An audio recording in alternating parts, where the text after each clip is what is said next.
Hey, y'all remember BuzzFeed? Well, it's dead. It died. BuzzFeed's dead.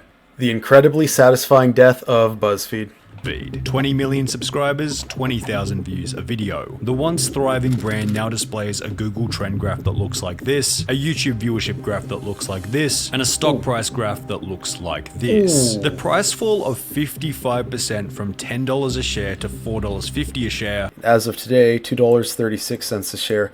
Imagine for every $39 you put in, you only got $2 out, and you lost the rest. That's crazy. In conjunction with numerous rounds of layoffs and redundancies, hints at the rough seas that BuzzFeed happens to be sailing through at this very moment. Why? However, with such a tarnished, downtrodden reputation, there's probably few who are surprised to hear of such news. And in this video, you're going to learn exactly how BuzzFeed destroyed their reputation as an accumulation of a long string of terribly poor decisions. The brand started in 2006, and by 2013, it had taken on this now established format of bizarre relatable lists in combination with completely garbage news articles. There were classics such as Why It's Time to Ban Straight People and Aladdin's Dad is the Biggest DILF of all time. While these were What the fuck? What the fuck? Which Disney porn movie should you star in? That's a real article? clearly nonsense articles made with the goal of being so stupid that you couldn't help but click, this is what BuzzFeed was good at, making extremely clickable articles which often led through to something that would be You might be cleaning your penis wrong. You're an adult. It's time to wash your junk like one. Thanks, Casey.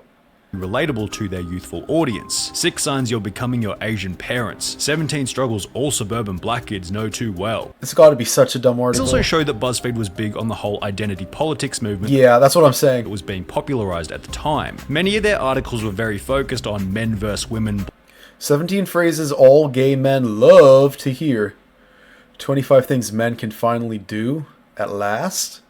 blacks, whites, Asians, gays, straights, etc, etc. Now, whether or not it was ethical to segregate people further in exchange for extra clicks is an argument for another day. But in terms of getting people to relate to the content, it worked like magic. 15 videos that were so damn relatable for women in 2015. However, this controversial pandering to specific identities would also be the reason behind why the site experienced massive levels of criticism. I can't stand it. This is what okay, I'm gonna go into it right now real fast. It is such a boring personality trait to constantly pander to identity politics. How do we get gay people to read this article? Okay, we're going to say, hey, 15 things gay people like to do in bed. How do we get black people to read this article? Hey, 17 things black people know about that white people don't. How do we get women to read this? Oh, 15 struggles of women that men don't know about. How do we get men? It's just the dumbest fucking thing ever. It's like no substance. It's just all performative bullshit, man. We all know it. Videos such as their classic Women Try Manspreading for a Week were criticized online to audiences of well over 10 million. What is that? You know what happens when I don't manspread? My balls get crushed. I mean, what are you doing here? Plus, have you ever seen a pregnant lady sit? Manspreading. What are you doing? What is this?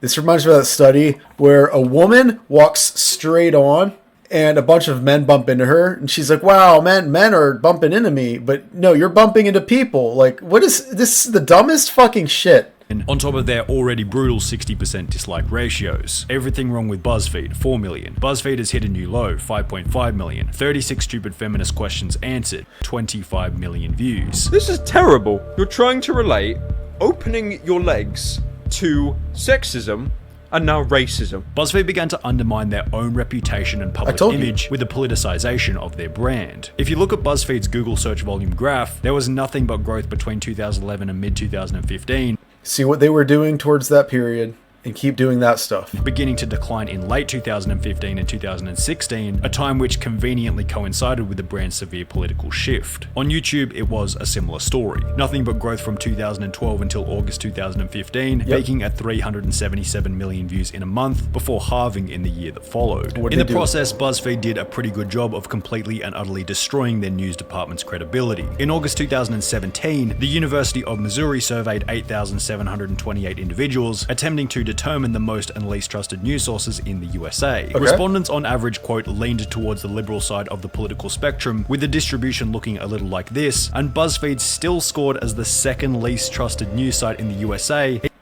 Ooh, BuzzFeed was less trusted than Trump, InfoWars, Huffington Post, Fox, ABC, all of this? Occupy Democrats was the only thing less trusted than BuzzFeed. I used to like Occupy Democrats until I caught them in a couple lies. Even lower than Alex Jones's conspiracy theory show, which Google quite literally labels as a fake news website. Crazy. The damage that BuzzFeed had done to their reputation was best summarized by a forum post in a thread discussing why people had turned against BuzzFeed. Once upon a time, it helped raise awareness and educate us about several marginalized groups, also adding to its charm. Okay. It was a warm, inclusive, homey online community where everybody was welcome and equal, until one day it wasn't. Slowly, it degenerated into extreme left hogwash, more ridiculous than Quibbler. It became infested with extremists and radicals. Okay, so is this because of the man-spreading thing?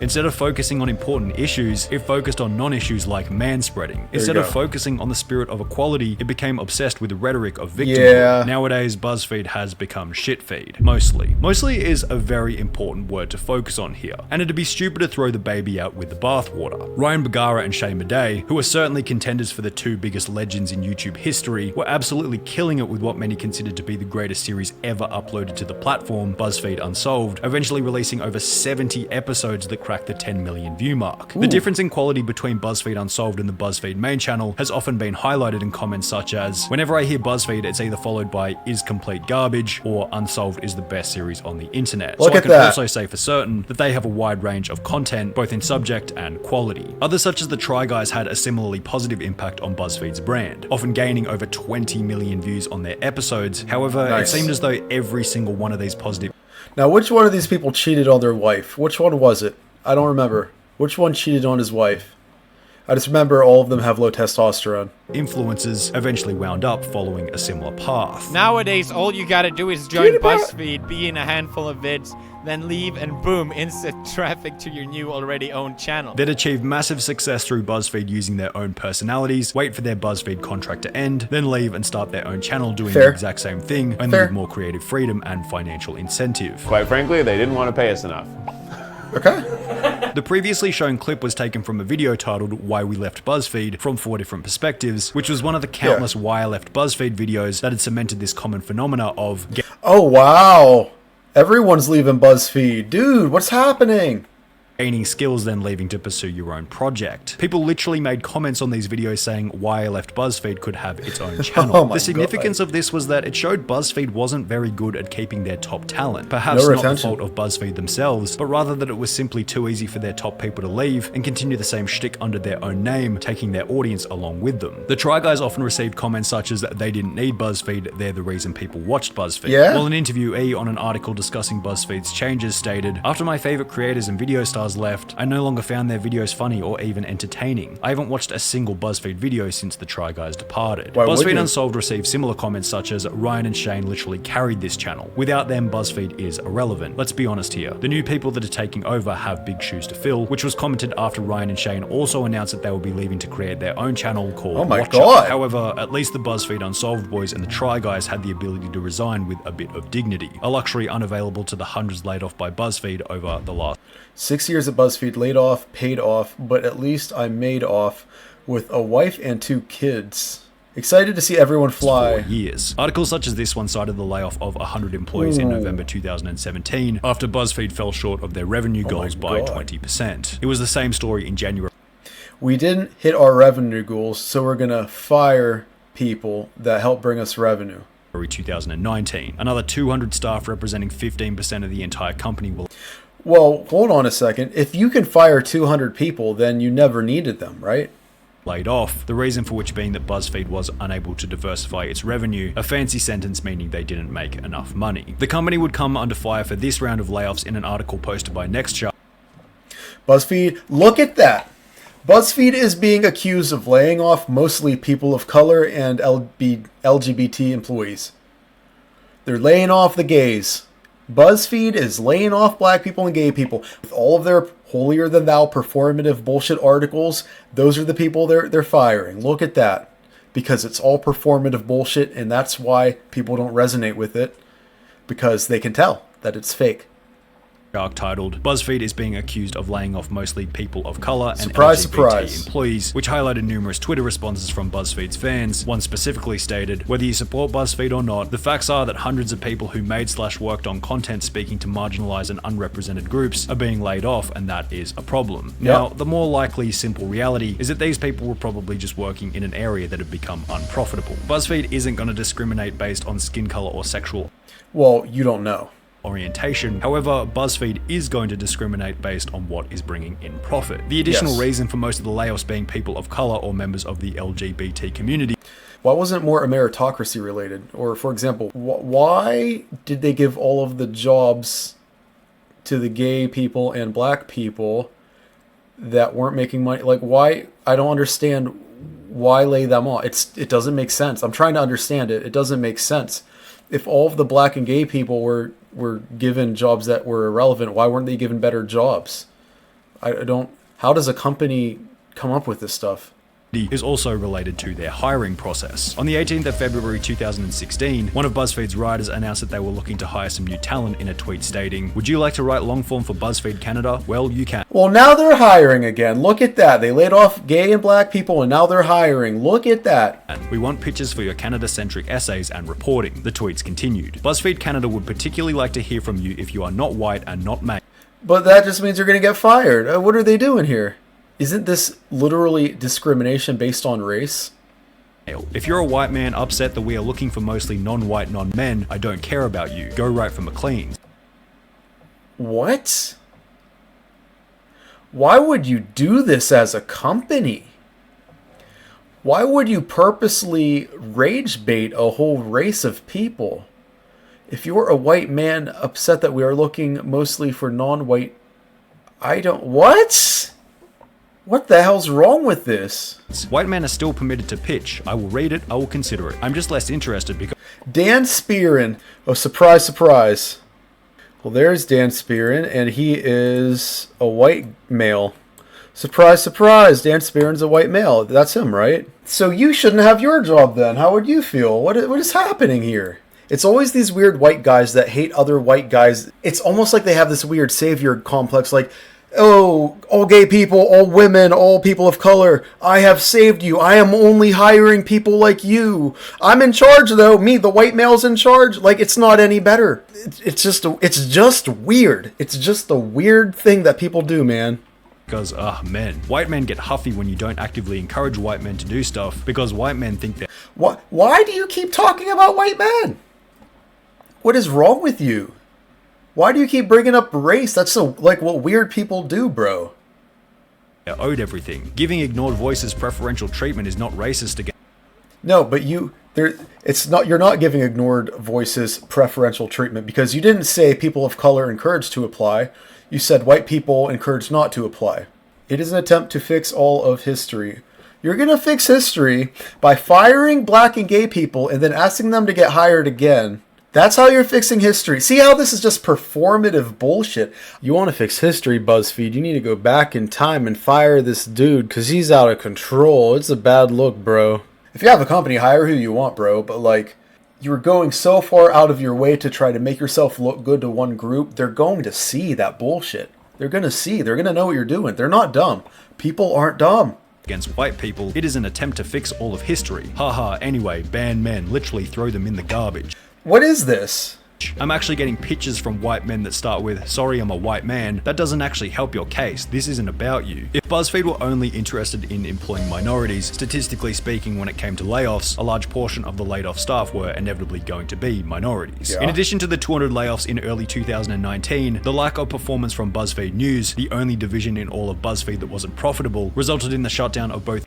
Why would you encourage certain people not to apply? I would want everybody to apply, and then now I have the pool of the best. I can weed out who's bad, not even looking at their race, skin color, gender, etc. You know, a lot of the best, they are going to be gay people, black people, white people, whatever. But why would you instantly throw out a bunch saying you're correcting history? Nobody even wants to work for you, bro. How's that correcting history? Their UK and Australian news team, summed up hilariously by YouTuber-friendly Geordies. Nobody watches their news. The only shares that they have are from people within the office sharing it. We've built a strong brand, loyal audience. strong brand and loyal audience. You have not a loyal audience or a strong brand. Nobody in the world likes you. With less money to work with, Damn. an inability to keep their top talent, and fewer staff to execute on ideas following layoffs, a dip in YouTube viewership was almost inevitable. However, their fall from a peak of 377 million views a month in mid-2015 to 40 million views a month by late 2020 wasn't only a result of fewer company resources. The content being produced had become incredibly stale. In 2014, their clickbait titles and various different video series were effective in garnering a new audience. The content was fresh and interesting. Their cheap vs expensive food series was gaining views. Their exes doing things together Creating bingeable content always works. series was gaining views. Their people trying whatever for the first time series was getting views, Bingeable each of which content. being an incredibly entertaining series that viewers would return for. These days, however, the only series that gains big views and ensures a returning audience is their How I Became a Meme series, with every single other video type averaging around 50,000 views. Former BuzzFeed member God. Ken Moffat discussed how when he worked at BuzzFeed, they were always more concerned about quantity over quality. I started to realize that to BuzzFeed, in a lot of cases, quantity trumps quality. They would rather have more videos than fewer good videos. This might have Okay. worked excellently in the early days of YouTube when the YouTube is unique. So YouTube is unique. If you create quality content that's twice as good as another piece of content, you don't get twice as many viewers. You get like 10 times as many viewers. So YouTube rewards quality over quantity. Now that's not the strategy I'm utilizing. There's reasons why, but YouTube definitely rewards quality over quantity, especially when you have all these people working for you and you have enough employees to still just post stuff all the time, man. there was barely any competition, and viewers would literally click on anything. But these days, people notice that it's made by BuzzFeed and just assume that it's another piece of mass-produced content farm crap. The rise and fall of LuLaRoe trailer. This woman celebrates former refugees by hiring ... Wow, this is going to be such a great video. I can't wait to know what the end of that sentence is. Crap, which it usually is. However, it's not like the company is worthless. On the 24th of June 2021, BuzzFeed announced that they will be going public with a target valuation of $1.5 billion. You're crazy. You're crazy if you think you're getting $1.5 billion of valuation, BuzzFeed. BuzzFeed would raise $287.5 million from investors after announcing that it will be merging with another company called Complex Networks. However, by the 2nd of December 2021, just 4 days before the company was set to go public, I hope nobody who is a white male invested, because they want to only talk to people who they consider marginalized. I hope that no white male invested because they want to be so mean to them. You know what I mean? Like, it was revealed that 94% of this $287 million had been withdrawn from investors, leaving BuzzFeed with just $16.2 million. Sucks to This, suck. in combination with a clear decline in site traffic, Google search volume, video views, numerous layoffs failing to meet profit goals year after year, led to somewhat of a disastrous first month as a public company. On the very first day, the share price was $10, but by the end of the first week, it had dropped to $5.80, down 42%, and after my God. approximately a month and a half, the price has since dropped further to $4.50, a total decline of 55%, with one financial article stating that even after the plunge in price, I feel that BuzzFeed stock is not a bargain. The same article also critiqued BuzzFeed for their poor business operation as a whole, in a statement which perfectly concludes the company's slow, painful death. In my view, it's clear their business model is a failure. Yes. Perhaps too many of their writers view their employment to be a non-profit entity that exists solely to achieve social changes and not to make money for capitalist shareholders. well, when you have an employee that just goes off acting crazy, attacking, a whole race and gender of people for no frickin' reason, you can't cry when shareholders, especially white males, withdraw their money. How can you get mad? You make them feel like you literally told them all to be thrown away. And now you want their money and you're going to cry when they don't give it to you. Great video, everybody. Give SunnyV2 a like on that video. I'm going to link it in the description. I'm already subbed to them. Otherwise, subscribe to these people. They're great. Yeah, you see that a lot in the video game industry now, where there's like a moderator of some Discord group, or there's someone with a small amount of power, or there's like a hiring manager who's like going off the rails politically. When it's like, this isn't what you do. Why are you attacking white male. It's just so funny because what is the group that we can attack and not get in trouble? White male. Okay, hey, throw them all in the garbage. Am I right, gay people? Am I right, black people? Like, you think they don't see through that? It's the craziest thing ever. It's super performative. And you know what? Let's look at BuzzFeed. They look like they're getting anywhere from 5 to 25,000 views. This one's doing good. Is expensive food better? Taste test. Okay. We tried 8 celebrity recipes. Always good to throw a number in there. Surviving 24 hours handcuffed top picks. So imagine you're like, what video am I going to watch? And then you see this. Middle schoolers judges if adults are cool Diana. What are you doing, BuzzFeed? This ad's better than their videos. How many followers do you have on Instagram? Maybe 150? Oh wow, they're putting short form content on a long form platform. This channel is a husk of what it was. Who wrote the title? Oh my fucking god, fix the damn title. BuzzFeed, woke and broke, yippee. Go woke, go broke. So the comments aren't really, let's give one more video a shot. Random video, just gonna click on one. Italian and Dominican spaghetti recipe swap. This is what weird people do. Weird people bring up race every day. The blonde is fine AF. Critical race theory has been a topic. Why even the comments are talking about race in a spaghetti video. Well, I guess they brought up race in the title. This channel seriously fell off. BuzzFeed, you fell off and you deserve it. Listen, if you guys subscribe to me, I can make more cool videos like this. Please subscribe if you enjoyed this. Okay, bye now.